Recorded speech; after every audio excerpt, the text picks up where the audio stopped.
पूज्य राधानाथ महाराज इतनी सुंदर बात कहते हैं, बड़ी सुंदर कहते हैं, जीव ऐसा कुछ नहीं कर सकता कि भगवान उसके हृदय को छोड़ दें।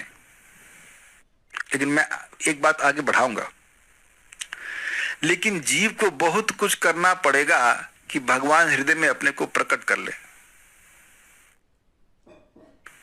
रहेंगे तो सही, लेकिन प्रकट नहीं करेंगे।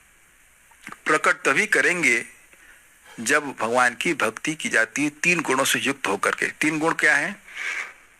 सवेद धातु पदवीं परस्या दुरंत वीर्यस्य रथांग पाणे यो मायया संततया अनुवृत्त्या भजेत तत्पाद सरोज गंधम।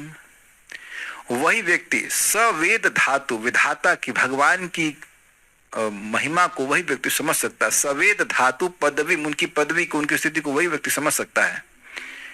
परस्य अर्थात परमेश्वर की, भगवान की।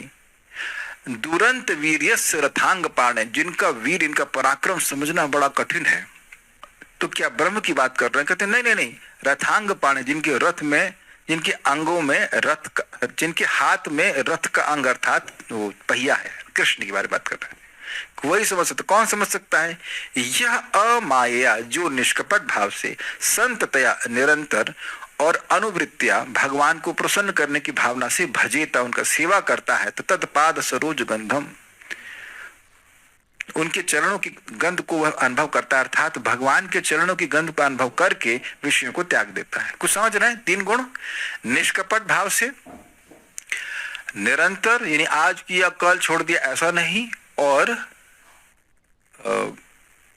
भगवान को प्रसन्न करने की भावना से।